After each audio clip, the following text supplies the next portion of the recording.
regarder ensemble Freeform. Freeform, c'est cette nouvelle application, alors pas très nouvelle, mais récente quand même pour ceux qui n'en ont pas encore entendu parler. C'est la dernière en tout cas qu'Apple a sortie et que vous avez peut-être vu apparaître en tout cas sur vos iPads ou vos iPhones, voire même vos MacBooks. On va en parler un petit peu brièvement. Je vais vous montrer 2-3 exemples qui sont possibles, en tout cas dans l'éducation, voir un petit peu ce qu'on peut en faire. Donc pour ce faire, il va falloir prendre ici, moi, l'iPad. Vous pouvez prendre aussi votre smartphone ou bien votre MacBook, comme je disais. Et puis, on va aller sur cette application. Alors, Freeform.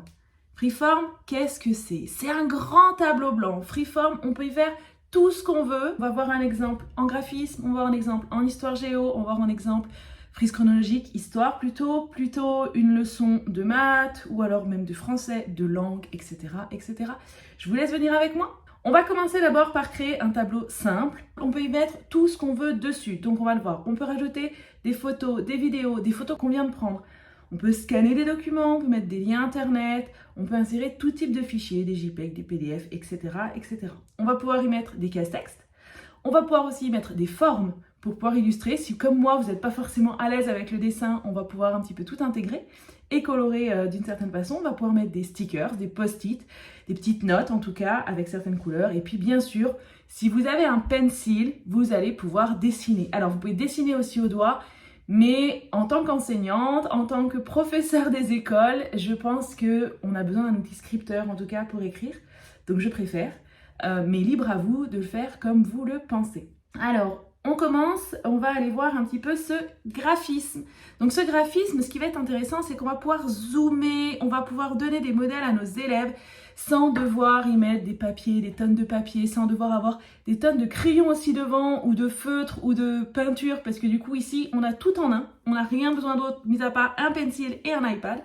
Et donc, comme je disais, on va pouvoir zoomer, dézoomer et l'élève va pouvoir faire avec les couleurs qu'il le souhaite. Alors ici, je vais les mettre en rouge et je vais dessiner, repasser par-dessus pour prendre, hop, le rythme de mon graphisme. Si c'est trop facile en plus gros, je vais pouvoir réduire un petit peu.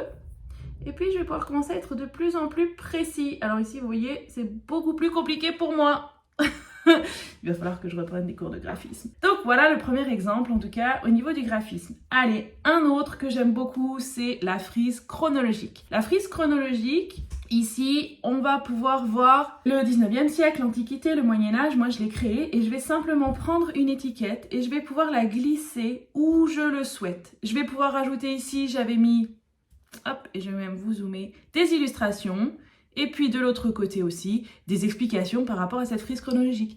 Ça peut être en évaluation sommative, on regarde à la fin, est-ce que tout est compris? Ça peut être en évaluation diagnostique, voir un petit peu les connaissances de nos élèves. Mais ici, ça nous permet à nouveau de pas forcément, pareil, toujours y mettre du papier. J'ai intégré tout ce que je voulais dedans. J'ai le même modèle pour chaque élève. Chaque élève va pouvoir le faire sur une tablette. Pouvoir me l'enregistrer, me l'envoyer, soit je l'imprime, soit je l'imprime pas. À vous de voir en fait à quel moment vous voulez utiliser cette évaluation. Et puis, allez, une dernière parce que je l'aime bien aussi, c'est les langues.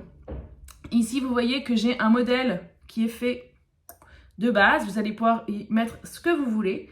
Et puis ici, je vais intégrer moi une image et on va pouvoir soit écrire, soit enregistrer de l'audio comme on le veut, comme on le souhaite. Exercice d'entraînement de nos élèves, on peut même nous enregistrer l'audio pour qu'ils puissent s'entraîner et peut-être l'écrire simplement après, à vous d'adapter en fonction de où vous en êtes avec vos élèves. Mais voilà, dans l'ensemble, un petit peu les outils, enfin, Freeform en tout cas, mais après, il faut être imaginatif, c'est-à-dire que vous pouvez prendre vos activités que vous faites au quotidien avec eux et vous allez pouvoir les transposer sur Freeform de la façon que vous le souhaitez. À vous d'être créatif. Je vais vous mettre à disposition ces freeforms-là dans le lien sans problème, comme ça vous allez pouvoir simplement les dupliquer, les copier, sans commencer d'une page blanche. Et puis, si jamais le cœur vous en dit, vous pouvez me les partager. Je pense qu'une grande communauté freeform autour de plein d'idées, ça peut être génial.